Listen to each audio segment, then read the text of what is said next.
అందరికీ నమస్కారం. మనం చూసాం నిన్న క్యాబినెట్ మీటింగ్లో చంద్రబాబు నాయుడు గారు మంత్రులు ఏర్పాటు చేసిన క్యాబినెట్ మీటింగ్లో వాళ్ళు తీసుకున్న నిర్ణయాలు బట్టి వీళ్ళు ఎంత మహిళా ద్రోహులు అనేది మనకి క్లియర్గా అర్థమవుతూ ఉంది. ఎందుకంటే వాళ్ళు రెండు నిర్ణయాలు తీసుకున్నారు. ఒకటి ఉచిత బస్సు విషయంలో, అలాగే మద్యం పర్మిట్ రూమ్ల విషయంలో ఎంత దారుణంగా మహిళలను మోసం చేశారో వాళ్ళు తీసుకున్న నిర్ణయాలు బట్టి మనం అర్థం చేసుకోవచ్చు. ఎంత ఘోరంగా అంటే చంద్రబాబు నాయుడు గారు ఎన్నోసార్లు మహిళల్ని ప్రజల్ని వెన్నుపోటు పొడిచారు. వెన్నుపోటు పడడంలో ఆరితేరిన చంద్రబాబు నాయుడు గారు మరొకసారి మహిళల్ని ఈ నిర్ణయాల ద్వారా వెన్నుపోటు పడడం జరిగింది. ఈరోజు తీసుకుంటే 6700 బస్సుల్లో ఉచిత బస్సుకి వీళ్ళు పర్మిషన్ ఇస్తారంట. అందులో 5 రకాల బస్సులు మాత్రమే ఉంటాయి అన్నమాట. అందులో ఈ కండిషన్స్, ఈ షరతుల్లోనే వాళ్ళు చేస్తున్న మోసం దాగా మనకు అర్థమైపోతుంది. ఎందుకంటే జిల్లాల పరిధిలో తిరిగే బస్సుల్లో 90% బస్సుల్లో ఉచిత బస్సు ప్రయాణం లేదు. మరి ఇంకెందుకు ఉచిత బస్సు ప్రయాణం? ఈరోజు తీసుకుంటే ఓట్ల కోసం ఎన్నో మాటలు చెప్పిన చంద్రబాబు నాయుడు గారు అతని మాటలన్నీ ఇప్పుడు నీటి మూటలుగా మిగిలిపోయాయి. సీఎం అంటే చీఫ్ మినిస్టర్ అనేసి ఈ రాష్ట్ర ప్రజలందరికీ తెలుసు. కానీ చంద్రబాబు నాయుడు గారి విషయంలో సీఎం అంటే C for cheating, M for మోసం అన్న టైపుగా ఈరోజు పరిపాలిస్తూ ఉండే పరిస్థితి మనం చూస్తూ ఉన్నాము. ఈరోజు ఈ కూటమి ప్రభుత్వం అధికారంలోకి వచ్చి ఏడాది కాలం గడిచింది. ఏడాది కాలంలో ఇది కూటమి ప్రభుత్వం కాదు, కోతల ప్రభుత్వం అని ప్రజలకు అర్థమైంది. సుపరిపాలన ఇస్తున్న ప్రభుత్వం అని చెప్పారు, కానీ ఇది శుద్ధ దండగ పాలన అనే విషయం కూడా ప్రజలకు అర్థమైంది. అలాగే మంచి ప్రభుత్వం అని చెప్తూ వీళ్ళు ప్రచారం చేసుకుంటూ ఉన్నారు. కాదు, ఇది ముంచే ప్రభుత్వం అనే విషయం కూడా ప్రజలకు అర్థమైంది. ఈ విధంగా ప్రజల్ని నెట్ట నిలువుగా మోసం చేశారు. దగా మోసంకి కేర్ ఆఫ్ అడ్రస్ ఎలా ఉంటుందంటే కూటమి ప్రభుత్వ పాలన అన్న టైప్గా ఈ 14 నెలల పాలనలో వీళ్ళు చూపిస్తూ ఉండే పరిస్థితి మనం చూసాం.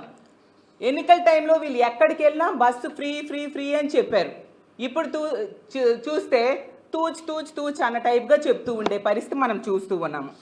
కేవలం 5 రకాల బస్సుల్లోనే ఫ్రీ బస్ అంట. ఎంత దారుణంగా మహిళలు మోసం చేస్తున్నారో మనం అర్థం చేసుకోవచ్చు. అసలు మహిళల్ని ప్రజల్ని మోసం చేయడంలో వీళ్ళకి ఒక చాలా పెద్ద ట్రాక్ రికార్డు ఉంది. 3 సార్లు గతంలో ముఖ్యమంత్రి అయిన చంద్రబాబు నాయుడు గారు దారుణంగా ప్రజల్ని నెట్ట నిలువుగా మోసం చేసి 4వసారి ఎన్నికలకు వచ్చినప్పుడు గతంలో తప్పైపోయింది, నేను మోసం చేశాను, ఈసారి మాత్రం ఇచ్చిన హామీలన్నీ అమలు చేస్తాను, నమ్మి ఓట్లేయండి అని చెప్తే 4వసారి ప్రజలు నమ్మి ఓట్లేశారు. ఓట్లేస్తే ఈసారి కూడా అదే విధంగా ప్రజల్ని, ముఖ్యంగా మహిళల్ని నెట్ట నిలువుగా మోసం చేయడం జరిగింది. గతంలో మనందరం చూసాం, జగన్మోహన్ రెడ్డి గారు ఇచ్చిన హామీల్లో 99% హామీలు నెరవేర్చి దేశంలోనే అలాగే ఈ రాష్ట్రంలోనే ఇంత చక్కగా మేనిఫెస్టోలో అంశాలు నెరవేర్చిన ముఖ్యమంత్రిగా మంచి పేరు తెచ్చుకుంటే, ఈరోజు చంద్రబాబు నాయుడు గారు ప్రజల్ని మోసం చేయడంలో ఏ విధంగా మోసం చేయొచ్చో అనే విషయంలో మంచి పేరు తెచ్చుకుంటూ ఉండే విషయం మనం చూస్తూ ఉన్నాము. ఈరోజు ఎన్నికల టైంలో చంద్రబాబు నాయుడు గారు చెప్పారు, నేను సేఫ్ డ్రైవర్ని అని ప్రతి ఎన్నికల ప్రచార సభలో చెప్పి ఈరోజు సేమ్ లయర్ అన్న టైపుగా ఈరోజు అతను నిరూపించుకుంటూ ఉండే పరిస్థితి మనం చూస్తూ ఉన్నాము. అలాగే తీసుకుంటే పచ్చి అబద్ధాలు ఎన్నికల టైంలో చెప్పి ఏ ఒక్క హామీ కూడా సరిగ్గా నెరవేర్చని పరిస్థితి. సూపర్ 6లు, సూపర్ 7లు అంటూ ప్రజలకి హామీలు ఇచ్చి గతంలో జగన్మోహన్ రెడ్డి గారు ఇచ్చిన పథకాల కంటే ఎక్కువ పథకాలు ఇస్తానని చెప్పి ప్రజల్ని, ముఖ్యంగా మహిళల్ని మభ్యపెట్టి ఈరోజు ఏ ఒక్క పథకం కూడా సరిగ్గా ఇవ్వకుండా నెట్ట నిలువుగా మోసం చేసిన పరిస్థితి మనందరం చూసాం. కానీ వీళ్ళకి అర్థం కాని విషయం ఏంటంటే, మీరిచ్చిన హామీలు కానీ, మీరిచ్చిన ఇంటింటికి పంచిన మేనిఫెస్టో కానీ, ఇంటింటికి పంచిన బాండ్స్ కానీ ప్రజలు మర్చిపోయారా అని మేము అడుగుతూ ఉన్నాము. ఎంత దారుణంగా వీళ్ళు ఈ విషయంలో మోసం చేశారో మీకు తెలియజేస్తాను. ఈరోజు తీసుకుంటే మీ మేనిఫెస్టోలో చూపిస్తే సూపర్ 6 హామీలు ఇచ్చారు. ప్రజాగళం మేనిఫెస్టోలో చంద్రబాబు నాయుడు గారు, పవన్ కళ్యాణ్ గారు ఇద్దరు ఉన్నారు. ఇందులో సూపర్ 6 అని హామీలు ఇవ్వడం జరిగింది. ఇందులో 6వ హామీ ఏంటి? మహిళలకు ఉచిత బస్సు ప్రయాణం. ఇదే మాట చెప్పారు. అంతే తప్ప ఈ షరతులు ఉంటాయి, కేవలం 5 రకాల బస్సుల్లోనే ఉంటాయి, 50 కిలోమీటర్ల పరిధిలో తిరిగే బస్సులకు మాత్రమే ఉంటాయి, ఇలాంటివి ఏం చెప్పలేదే మీరు. ఎంత దారుణంగా మేనిఫెస్టోతో ప్రజలను మోసం చేశారో మనం అర్థం చేసుకోవచ్చు. అప్పుడు లేని షరతులు ఇప్పుడు ఎందుకు పెడుతున్నారు అని నేను అడుగుతున్నాను. 4 పదాలు మేనిఫెస్టోలో రాశారు, ఉచిత బస్సు ప్రయాణం. అలాగే తీసుకుంటే ఈరోజు మేనిఫెస్టోలో ఆ రోజు కేవలం పల్లె వెలుగు ఎక్స్ప్రెస్ బస్సులకు మాత్రమే ఉంటుందని ఎక్కడైనా రాశారా? ఈరోజు ఎందుకు ఆ కండిషన్ పెడుతున్నారు మీరు? అలాగే తీసుకుంటే సూపర్ లగ్జరీ ఏసీ బస్సులకి మేము ఉచిత బస్సు ఇవ్వము, ఇవి కూడా చెప్పాలి కదా. మహిళలు నమ్మి ఓట్లేశారు కదా. అసలు వీళ్ళు ఏ రాష్ట్రాలను చూసి ఈ ఉచిత బస్సు పథకాన్ని కాపీ కొట్టి వాళ్ళ మేనిఫెస్టోలో పెట్టారో, వాళ్ళు ఆ పథకాన్ని వాళ్ళ అధికారంలోకి వచ్చిన నెల రోజుల్లోనే అమలు చేస్తే ఇప్పుడు 14 నెలల తర్వాత ఆ పథకం అమలు చేయడానికి పూనుకొని ఇన్ని షరతులు పెట్టి మహిళల్ని ఎంత దారుణంగా మోసం చేస్తున్నారో మనం అర్థం చేసుకోవచ్చు. ఎంత ఘోరంగా అంటే మీకు ఒకటే అడుగుతున్నాను, మీ మేనిఫెస్టో మీద మీరు చర్చకి సిద్ధమా అని అడుగుతున్నాను. అన్నీ అమలు చేసేసాము అని చెప్తూ ఉన్నారు కదా చంద్రబాబు నాయుడు గారు. మరి ఈ సూపర్ 6, సూపర్ 7 హామీలు మీరు ఎంతవరకు అమలు చేశారో దాని మీద చర్చకు మీరు సిద్ధమా అని మిమ్మల్ని అడుగుతూ ఉన్నాను. ఈరోజు తీసుకుంటే మీరు ఇస్తామని చెప్పారు ఉచిత బస్సు. దేనికి? Palle Velugu, ultra Palle Velugu, metro, express, city ordinary బస్సుల్లో మాత్రమే ఈ ఉచిత బస్సు ఇస్తానని చెప్పడం జరిగింది. ఇందులో 90% బస్సులు 50 కిలోమీటర్లు కూడా దాటి బయటికి వెళ్ళని పరిస్థితి. అంటే ఆ 50 కిలోమీటర్ల లోపలేనా ప్రయాణం చేయాలి మహిళలు? ఇది మోసము దగా కాదా చంద్రబాబు నాయుడు గారు? ఇది మోసం దగా కాదా పవన్ కళ్యాణ్ గారు అని నేను అడుగుతూ ఉన్నాను. ఎంత దారుణమా! అసలు తీసుకుంటే వీళ్ళు యాడ్స్లో విపరీతంగా యాడ్స్ ఇవ్వడం అయితేనేమి, ఎన్నికల ప్రచార సభలో అయితేనేమి చంద్రబాబు నాయుడు గారు, అలాగే యాడ్స్ పవన్ కళ్యాణ్ గారు జనసేన యాడ్స్లో అయితే ఉచిత బస్సు ఎక్కడికైనా వెళ్ళొచ్చు అనుకుంటూ ఎంతగా ఓదరగొట్టేశారో మీకు అది ప్లే చేసి చూపిస్తాను. ఎంత దారుణంగా ఎన్నికల టైంలో ప్రజలను మభ్యపెడుతూ మాట్లాడారో. ఇది ఎక్కడో కాదు, విశాఖపట్నం పార్లమెంట్ పరిధిలోని ఎస్కోట నియోజకవర్గంలో మాట్లాడిన మాటలు. అక్కడ ఇప్పుడు ఎంపీగా ఉన్న భరత్ గారు కూడా ఆ వీడియోలో మనకు కనిపిస్తూ ఉంటారు. ఇంత దారుణంగా చెప్పిన వ్యక్తి మరి అప్పుడు ఈ షరతులు కూడా చెప్పాలి కదా చంద్రబాబు నాయుడు గారు మీ ఎన్నికల ప్రచార సభలో అని నేను అడుగుతూ ఉన్నాను. మరి ఇప్పుడు ఏమంటారు? క్యాబినెట్ మీటింగ్లో ఎస్కోట నుంచి పక్కనున్న పెందుర్తికి కూడా ఫ్రీ బస్సు ఉండదంట. వీళ్ళు పెట్టిన షరతుల ప్రకారం ఎస్కోట పక్కనే పెందుర్తి కదా, అక్కడ కూడా ఫ్రీ బస్సు ఉండదు. అలాగే గుంటూరు నుంచి విజయవాడ నాన్ స్టాప్లో కూడా ఫ్రీ బస్సు ఉండదు. అలాగే శ్రీకాకుళం నుంచి వైజాగ్ నాన్ స్టాప్లో కూడా ఫ్రీ బస్సు ఉండదు. వైజాగ్ నుంచి నర్సీపట్నం సూపర్ లగ్జరీలో కూడా ఫ్రీ బస్సు ఉండదు. విశాఖపట్నం నుంచి విజయవాడ వెళ్ళే ఇందిరా బస్సుల్లో కూడా ఫ్రీ బస్సు ఉండదు. ఎంత దారుణం చూడండి. మరి మహిళలకి ఈ బస్సులన్నీ ఎక్కే అర్హత లేదా అని నేను అడుగుతున్నాను. ఇది పచ్చి మోసం దగా కాదా అని నేను చంద్రబాబు నాయుడు గారిని అడుగుతూ ఉన్నాను. చూసారండి అందరూ? సో వీళ్ళు ఏం చెప్పుకున్నారు యాడ్స్లో? తిరుపతి, కాణిపాకం, శ్రీకాళహస్తి, విజయవాడ, అన్నవరం, సింహాచలం ఈ మొక్కులన్నీ కూడా కూటమి ప్రభుత్వంలో అభ్యర్థులకి, కూటమి వాళ్ళకి ఓట్లు వేస్తే ఆ ప్రభుత్వం జూన్ 4వ తేదీన వచ్చాక మొక్కులన్నీ ఫ్రీగా తీర్చేసుకోవచ్చు అనేసి. ఇప్పుడు వీళ్ళు పెట్టిన షరతుల్లో తీసుకుంటే తిరుపతికి no free, Srikalahasti no free, Srisailam no free bus, Vijayawada no free bus, Mantralayam no free bus. తిరుపతికి ఒక మహిళ ఫ్రీ బస్సులో వెళ్ళాలి అంటే ఒక 14 బస్సులు మారాలి. అంత దారుణంగా కండిషన్స్ వీళ్ళు పెట్టిన పరిస్థితి మనందరం చూసాం. ఇది మోసం దగా కాదా అని నేను అడుగుతూ ఉన్నాను. ఇంత దారుణంగా మహిళల్ని ఈ రాష్ట్రంలో మిమ్మల్ని నమ్మి ఓట్లేసిన మహిళల్ని 2.5 కోట్ల మంది మహిళలు ఉన్నారు. వాళ్ళని ఈ విధంగా మోసం చేయడం సమంజసమేనా చంద్రబాబు నాయుడు గారు, పవన్ కళ్యాణ్ గారు, కూటమిలో ఉన్న మంత్రులు అని నేను అడుగుతూ ఉన్నాను. ఎంత దారుణంగా మహిళల్ని మీరు మోసం చేశారు. తీసుకుంటే ఈరోజు ఇన్ని యాడ్స్ ఇచ్చారు, ఇలా ప్రచార సభల్లో చెప్పారు, ఈ మాటలు నమ్మి మహిళలందరూ ఓట్లేశారు. ఇప్పుడు ఈ విధంగా కండిషన్స్ పెట్టారు. మహిళలు ఏ విధంగా ఫ్రీ బస్ ద్వారా వాళ్ళ మొక్కులు తీర్చుకుంటారు అని మేము అడుగుతూ ఉన్నాము. అలాగే తీసుకుంటే ఈ ఫ్రీ బస్ అయ్యే ఖర్చు నెలకి 300 కోట్లు, అంటే ఏడాదికి 3000 కోట్లు. ఈరోజు చంద్రబాబు నాయుడు గారు, పవన్ కళ్యాణ్ గారు, లోకేష్ గారు స్పెషల్ ఫ్లైట్స్లో తిరుగుతున్నారు. దానికి ఎంత ఖర్చు అవుతుంది? మరి ఆ ఖర్చును వీళ్ళు తగ్గించుకుంటే ఆ డబ్బులతో ఫ్రీ బస్సు ఇవ్వచ్చు కదా. ఈ రాష్ట్రంలో ఉన్న అన్ని బస్సులకి, అన్ని రకాల బస్సుల్లో కూడా మహిళలు ఫ్రీగా ప్రయాణం చేసే అవకాశం మీరు ఇవ్వచ్చు కదా. మరి ఆ మహిళలు ఓట్లేస్తేనా మీరు పదవిలోకి వచ్చి ఈ సౌకర్యాలన్నీ ఈరోజు అనుభవిస్తూ ఉన్నారు కదా. కాబట్టి మీ ఖర్చులు, మీ ప్రయాణ ఖర్చులు తగ్గించుకుంటే, ఈ స్పెషల్ ఫ్లైట్ల ఖర్చులు తగ్గించుకుంటే మహిళలకు ఫ్రీగా ఈరోజు ఆ బస్సులు అన్ని బస్సుల్లో తిరిగే సౌకర్యం కల్పిస్తారు కదా అని మిమ్మల్ని నేను అడుగుతూ ఉన్నాను. ఈ పెట్టిన షరతులు ఎంత దారుణం. మేము అందుకే డిమాండ్ చేస్తూ ఉన్నాం. ఇలా 5 రకాల బస్సుల్లో కాదు, కేవలం 6700 బస్సుల్లో కాదు, టోటల్గా 11500 బస్సులు ఈ రాష్ట్రంలో తిరుగుతూ ఉన్నాయి. వాటన్నిటిలో కూడా, అన్ని రకాల బస్సుల్లో కూడా మహిళలకి ఉచితంగా బస్సు ప్రయాణం ఇచ్చి తీరాలి. మీరు ఎటువంటి షరతులు లేకుండా ఆ రోజు మేనిఫెస్టోలో పెట్టారు. ఇప్పుడు షరతులతో పెట్టడం ఎంతవరకు సమంజసం? దీన్ని మేము అంగీకరించట్లేదు. ఖచ్చితంగా మహిళలకి అన్ని బస్సుల్లో ఫ్రీ బస్ సౌకర్యం వచ్చేంత వరకు మేము మహిళల తరపున పోరాటం చేస్తామని తెలియజేస్తూ ఉన్నాను. అలాగే మంత్రి మండలిలో తీసుకున్న నిర్ణయాల్లో పెర్మిట్ రూమ్స్ కోసం మరో దారుణమైన నిర్ణయం. ఎప్పటికే ఈ ఆంధ్రప్రదేశ్ రాష్ట్రంలో కూటమి ప్రభుత్వం వచ్చాక మద్యం ఏరులై పారుతూ ఉండే పరిస్థితి మనం చూస్తూ ఉన్నాం.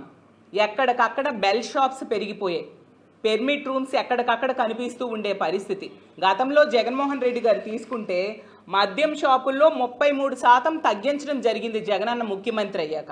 అలాగే 43,000 బెల్ షాప్స్ పూర్తిగా తొలగించడం జరిగింది. అంతేకాకుండా పెర్మిట్ రూమ్స్ అనేవి లేకుండా చేయడం జరిగింది. ప్రభుత్వమే మద్యం అమ్మడం వలన మద్యం అమ్మకాలు తగ్గిన విషయం మనందరము చూసాము. ఈరోజు ఇంత దారుణంగా ఏకంగా క్యాబినెట్ మీటింగ్లో 5 లక్షలు కడితే పెర్మిట్ రూమ్ పెట్టుకోవడానికి అనుమతి వీళ్ళు ఇస్తున్నారంట. 5 లక్షలు పెడితే పెర్మిట్ రూమ్, ఈ 3700 పైగా మద్యం షాప్స్ ఉన్నాయి, వాటిల్లో మద్యం పెర్మిట్ రూమ్స్ పెట్టేసుకోవచ్చు. పార్థసారథి గారు మాట్లాడుతూ చెప్పారు, వాళ్ళు సౌకర్యవంతంగా తాగడానికి ఈ పెర్మిట్ రూమ్స్కి మేము పర్మిషన్ ఇస్తున్నాము అని. ఎంత దారుణం అంటే, ఇష్టం వచ్చినట్టుగా తాగి మహిళల మీద అఘాయిత్యాలు చేసుకోండి, మీ ఆరోగ్యం పాడు చేసుకోండి, అదా మీరు చెప్పే సందేశం? ఈరోజు తీసుకుంటే ఇదే మంత్రి మండలిలో ఉన్న వాళ్ళు తమ ఇండ్లల్లో ఉన్న ఆడవాళ్ళ దగ్గరికి వెళ్ళి ఈరోజు మేము తీసుకున్న గొప్ప నిర్ణయం, పెర్మిట్ రూమ్స్కి పర్మిషన్ ఇస్తున్నామని మీరు చెప్పగలరా? అలాగే మహిళలు ఉన్నారు కదా మీ క్యాబినెట్లో, మహిళా మంత్రులు ఈ నిర్ణయానికి ఎలా తలూపారు అని నేను అడుగుతూ ఉన్నాను. ఎంత దారుణమైన నిర్ణయం.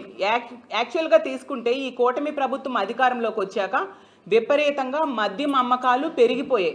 కేవలం ఏడాది కాలంలోనే 9% అమ్మకాలు పెరిగాయి. ఇప్పుడు 2వ ఏడాదిలో తీసుకుంటే ఒక్క 3 నెలలు అయ్యింది. ఈ 3 నెలల్లోనే 24% లిక్కర్ అమ్మకం పెరిగింది.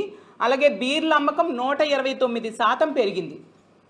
ఈరోజు మనం మహిళల మీద జరుగుతున్న అఘాయిత్యాలు, దాడులు, అత్యాచారాలు తీసుకుంటే రోజుకి 70-80 సంఘటనలు అఫీషియల్గా పోలీస్ కేసులు నమోదవుతున్నాయి మహిళల మీద అఘాయిత్యాల మీద. అంటే గంటకి 3-4 కేసులు నమోదయ్యే పరిస్థితి. వీటిలో ఎక్కువ వాటికి కారణం ఈ మద్యం. ఈ కూటమి ప్రభుత్వం అధికారంలోకి వచ్చేకి ఎంత దారుణంగా మద్యం అమ్మకాలని పెంచి విచ్చలవిడిగా మద్యం ప్రజలకు అందుబాటులో ఉండేట్టుగా చేస్తూ ఉన్నారో మనం అర్థం చేసుకోవచ్చు. దానివల్ల క్రైమ్ రేట్ ఇప్పటికే విపరీతంగా పెరిగితే వీళ్ళు ఏకంగా పర్మిషన్స్ ఇచ్చి లైసెన్సులు ఇస్తున్నారంటే పెర్మిట్ రూమ్లకి, రేపొద్దున్న ఈ ఆంధ్ర రాష్ట్ర పరిస్థితి ఏ విధంగా ఉంటుంది? తాగిన వాళ్ళ ఆరోగ్య పరిస్థితి ఏంటి? అలాగే వాళ్ళు తాగడం వల్ల మహిళల మీద ఏ విధంగా క్రైమ్ రేట్ ఇంకా పెరిగిపోతుంది? దీనికోసం మీరు ఏమీ ఆలోచించరా? మీకు అందే ముడుపుల కోసం మాత్రమే మీరు ఆలోచిస్తారా? ప్రజలు, ముఖ్యంగా మహిళల మాన ప్రాణాల మీద మీకు బాధ్యత లేదా అని నేను అడుగుతూ ఉన్నాను.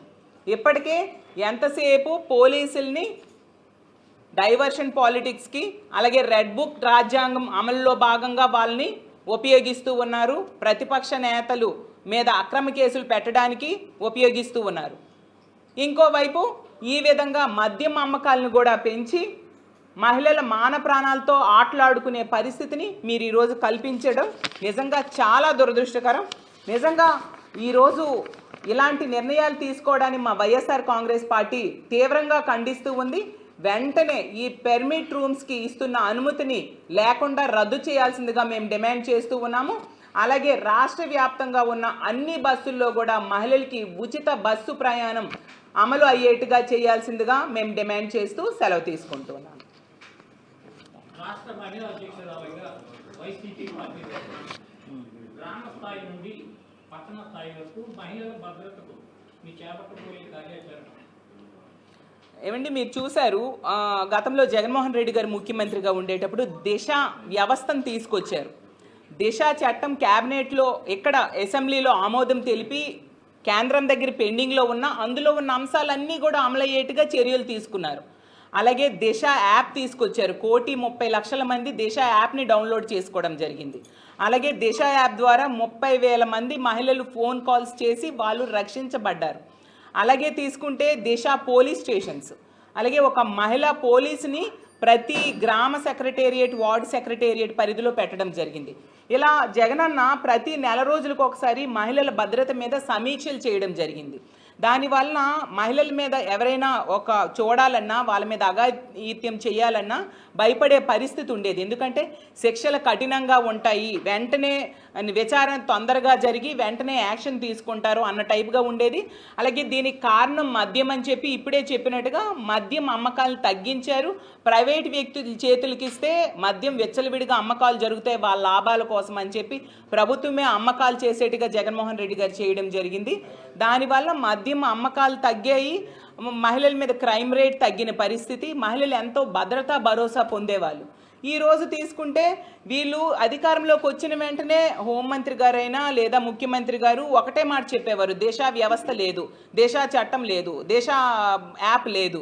అసలు దిశ యాప్ జగనన్న ఆ రోజు పెట్టినప్పుడు ఎంత వెటకారం ఆడారు ఇదే ఇప్పుడు హోమ్ మినిస్టర్గా ఉన్న ఆవిడ. ఈరోజు మరి అదే దిశ యాప్ని కాపీ కొట్టి శక్తి యాప్ అని పెట్టారు, కానీ అది ఎక్కడ పనిచేస్తుంది? ఆ యాప్ పెట్టే కూడా ఎంతమంది మహిళలు ఇబ్బందులు పడ్డారు, అత్యాచారాలకు గురయ్యారు. మనం తీసుకుంటే ఎన్నో సంఘటనలో ఆ దిశ యాప్ కనుక అప్పుడు జగనన్న గవర్నమెంట్లో పనిచేసినంత సక్రమంగా ఈరోజు పనిచేసి ఉంటే ఎంతోమంది మహిళలు రక్షించబడేవారు.